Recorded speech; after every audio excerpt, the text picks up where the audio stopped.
ازيكم عاملين ايه؟ يا رب تكونوا بخير وفي احسن حال. بعض الحاجات اللي لو عملناها ربنا يغفر لنا الذنوب بتاعتنا، ودوت اللي الرسول صلى الله عليه وسلم علمه لنا.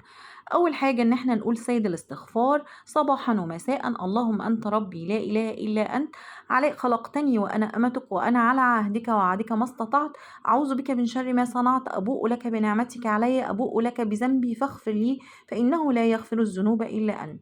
وكمان الرسول صلى الله عليه وسلم علمنا: من قال أستغفر الله العظيم الذي لا إله إلا هو الحي القيوم وأتوب إليه غفر له وإن كان فر من الزحف.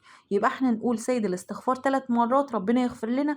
ولو استغفرنا بهذه الصيغة اللي الرسول صلى الله عليه وسلم علمها لنا: أستغفر الله العظيم الذي لا إله إلا هو الحي القيوم وأتوب إليه، إلا غفر له وإن كان فر من الزحف.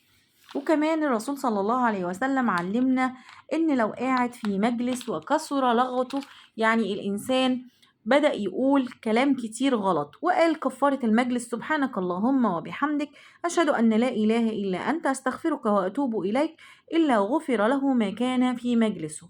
والرسول صلى الله عليه وسلم علمنا: من قال حين يسمع المؤذن: أشهد أن لا إله إلا الله وحده لا شريك له وأن محمدا عبده ورسوله، رضيت بالله ربا وبمحمد رسولا وبالإسلام دينا، غفر له ذنبه. يبقى احنا نعمل كل الحاجات دي.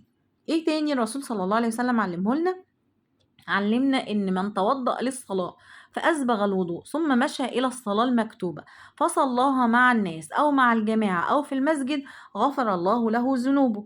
وعن سلمان قال رسول الله صلى الله عليه وسلم: لا يغتسل رجل يوم الجمعة ويتطهر ما استطاع من طهر، ويدهن من دهنه أو يمس من طيب بيته، ثم يخرج فلا يفرق بين اثنين، ثم يصلي ما كتب له، ثم ينصت إذا تكلم الإمام، إلا غفر له ما بين الجمعة والأخرى. وقال رسول الله صلى الله عليه وسلم: 7 يجري للعبد أجرهن وهو في قبره بعد موته: من علم علما أو أجرى نهرا أو حفر بئرا أو غرس نخلا أو بنى مسجد أو ورث مصحف أو ترك ولدا يستغفر له بعد موته.